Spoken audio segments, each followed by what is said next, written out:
What's wrong? Are you okay? I stopped by my son and daughter-in-law's house to see how my 3-year-old grandchild was doing. What I saw was shocking. My granddaughter Sarah was chained up in the room, looking utterly exhausted and semi-conscious. What in the world?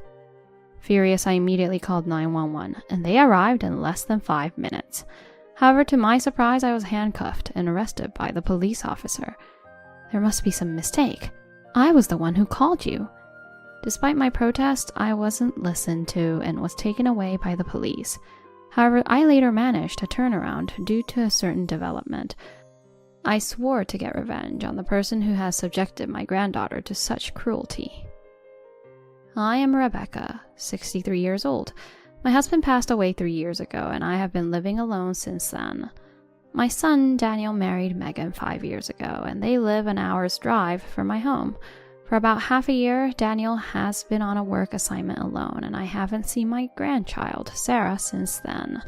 Wondering how she was doing, I messaged Megan over text message, and she replied the next day.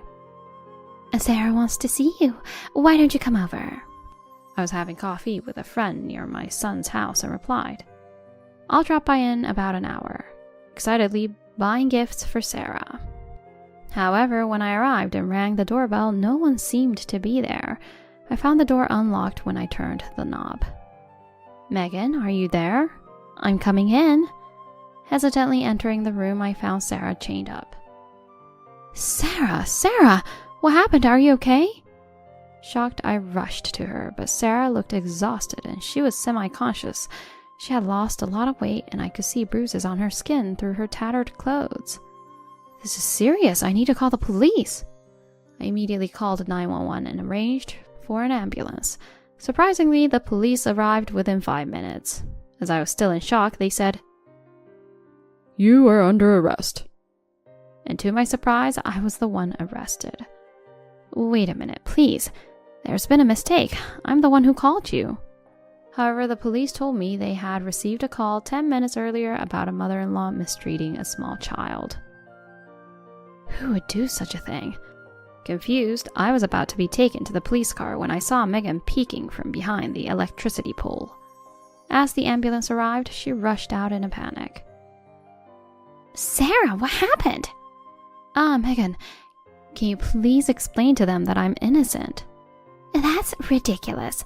Officer, this woman is the one who did these terrible things to Sarah. What are you talking about? How could I, living separately, do such a thing?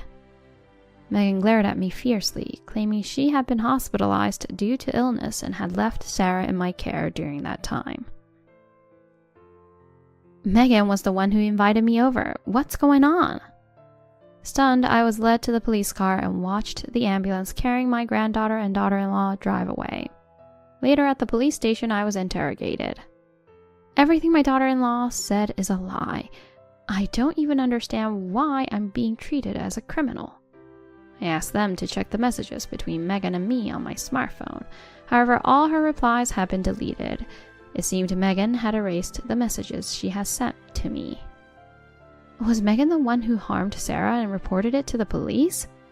Although this thought crossed my mind, I had no proof and decided it was best not to speculate. For now, I showed the police the receipt for the gifts I bought for Sarah, continuously explaining that I had nothing to do with this. However, they did not believe me. After being released due to insufficient evidence, I went home and called my son, Daniel. Mom, what's the matter all of a sudden? Oh, just wondering how you're doing. I miss seeing Sarah. Sarah's full of energy. Megan gives me daily updates. Daniel didn't sound like he was lying, which confused me, but I knew I couldn't protect Sarah if I just hung up. I quickly searched for what to say next. Oh, I heard Megan was unwell and had been hospitalized?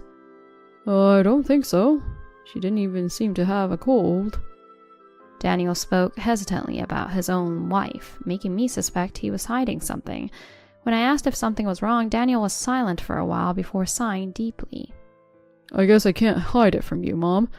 Actually, we're getting divorced. What? Why? We aren't compatible with each other. We've been arguing non-stop since I started working away from home. I was surprised by his response. When I heard that custody of Sarah would go to Megan after the divorce, I raised my voice without thinking. That's not acceptable. Absolutely not. I know it's sad, like losing a granddaughter, but it's best for a child to live with their mother. No, you're wrong. Please, just listen to me. Then I told Daniel everything that happened today, including how I was treated as a suspect and taken to the police.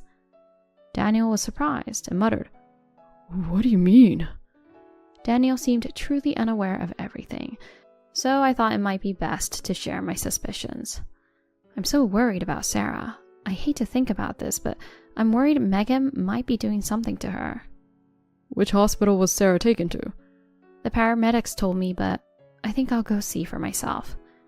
As I talked to my son, I became restless and, ending the call, immediately jumped into my car. An hour later, I arrived at the hospital. I disguised myself and I had a chat with the waiting patients, looking around for Sarah and Megan.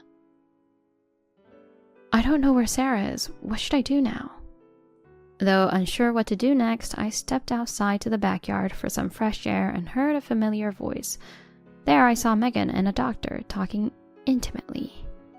The police were so easily fooled by me. It's almost funny. I'm the one who chained Sarah and didn't give her any meals. They think that my mother-in-law is the culprit, so she won't be able to get out of the police station for a while. Hearing this confirmed my suspicions, leaving me feeling devastated. Then Megan revealed a certain plan that made my anger surge within me. Not today. To avoid suspicion, let's do it in 2 or 3 days. Megan's face, unlike any I'd seen before, was cold, sending shivers down my spine. However, overhearing their conversation helped me understand Megan's inexplicable actions. There's no time to waste. I swore to protect Sarah at any cost, and I began to prepare myself. The next day, I waited in the backyard where Megan had met with the doctor. According to their conversation the day before, they always met here for private talks. As I hid behind a large tree, they arrived as expected. It's unbelievable. Sarah regained consciousness. If she gets better, they'll find out I was the one who did that to her. Do something before she recovers. Megan, agitated, shouted loudly. The man, soothing her shoulder, nodded. Leave it to me. If it goes well, you'll get half of Sarah's life insurance. Make sure she's gone for good. Then, after that mother-in-law is in prison, I'll share the property with you. Biting my lip in anger, I could no longer contain my frustration. I'd like to hear more about what you just said. What? Mother-in-law, what are you doing here? I was released due to lack of evidence. Unfortunate for you. Megan, looking uneasy, approached me as if nothing had happened. I'm so relieved. I was worried about you. What are you talking about? You're the one who reported me to the police. That's not possible. Before Megan could finish, I played a video on my phone of their conversation from the previous day. The video revealed all their plots. Megan's face turned pale as she heard it. Not only did you make Sarah suffer, but you also tried to frame me, and after getting me in prison, you planned to take my property. You two are monsters. The doctor was Megan's ex-boyfriend, as I learned when I sent their photo to Daniel. So, doctor, how much debt do you have through gambling? How? How do you know that? Daniel had told me that Megan and her ex had broken up because of his gambling debts. Suspecting Megan might repeat her actions, I decided to play a trick on her, and it seemed I was right on target. I've borrowed $80,000 from Consumer Finance. Oh, I know. If you want to save Sarah, how about you pay off the debt instead? You really are something. If we're going to talk about this, let's do it in Sarah's hospital room.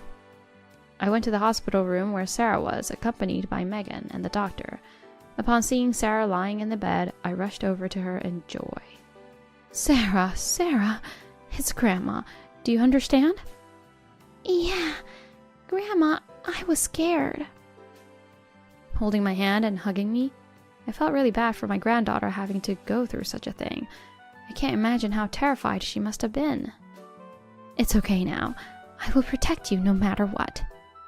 As I was comforting her, I heard a click and turned around to see Megan locking the hospital room door. Oh, what a touching scene. Maybe I should join in. Just kidding. As Megan approached me with a smirk, she swiftly snatched my smartphone from my hand and smashed it on the floor. She then took out the SIM card and broke it in half. Evidence destroyed. This is the end for you, mother-in-law. It's time for you to join your husband. What do you mean? It's more profitable to take all of your assets than have you pay off the debt. As I stood there in shock, Megan pinned me down, and the doctor, with a sinister grin, pulled out a syringe from his pocket. This was the dreadful plan I overheard in the hospital's backyard. Just as well, I was prepared. Shall I start with the old lady instead of the child? Said the doctor, approaching me. Let go of my mom! My son Daniel, who had been hiding under the bed, emerged with his smartphone, surprising Megan and the doctor. Why are you here? I came after Mom contacted me. I've heard everything. You deliberately lured us to this room. Megan glared at me angrily. By the way, you may have destroyed the SIM card, but I have another one as a backup. Oh, and this conversation is being recorded on my son's phone right now. Daniel stood protectively in front of us, preventing Megan and the doctor from harming us. Megan looked pale, but was not ready to give up. Hey, hurry up and finish them. Come on, don't just stand there. Pushed by Megan, the doctor, sweating profusely, hesitantly approached Daniel. At that moment, a female voice asked, What's going on? I had secretly pressed the nurse call button, and a nurse responded. It's an emergency. Get the key to this room and bring security. We'll be killed if you don't hurry. The nurse exclaimed, What? And forgetting to end the call, was heard phoning someone. Panicked, the doctor tried to leave the room, but couldn't walk properly, fumbling over. Please, come quickly! As I raised my voice, the sound of clattering was heard, and security guards and nurses burst into the room. I quickly explained the situation, and they restrained Megan and the doctor. He tried to attack me with a syringe from his pocket. Please, check what's in that syringe. The guards confiscated the syringe with the suspicious liquid, and the doctor tried to escape blame, saying, I'm innocent. I was seduced and manipulated by this woman. The evidence in the video will show who's really behind all this. Let the police decide. Megan, there's no need for discussion. I'm divorcing you. I will take care of Sarah. Wait, don't abandon me. I'll break up with my ex and make it up to you. Despite her tears and clinging to Daniel, he pushed her away. Then she turned to me and knelt down. Mother-in-law, please, I beg you, don't send me to the police. I promise I won't do this again. You should be grateful you're not chained up and starving like Sarah was. Feel a bit of her pain. Look, your ride is here. Outside the room, the police car called by the nurse had arrived. When I handed over the SIM card with the video and the data from my son's phone as evidence, Megan and the doctor were taken away dejected. Later, Megan and the doctor were confirmed to be going to prison for conspiring to endanger my granddaughter's life and framing me. Daniel divorced Megan and gained custody of Sarah. He demanded $30,000 in damages for Sarah's mental anguish and infidelity from both Megan and the doctor. I took care of Sarah for a while. She's now lively and happily running around the garden. Daniel's work assignment is ending soon, and I look forward to living with my son and granddaughter.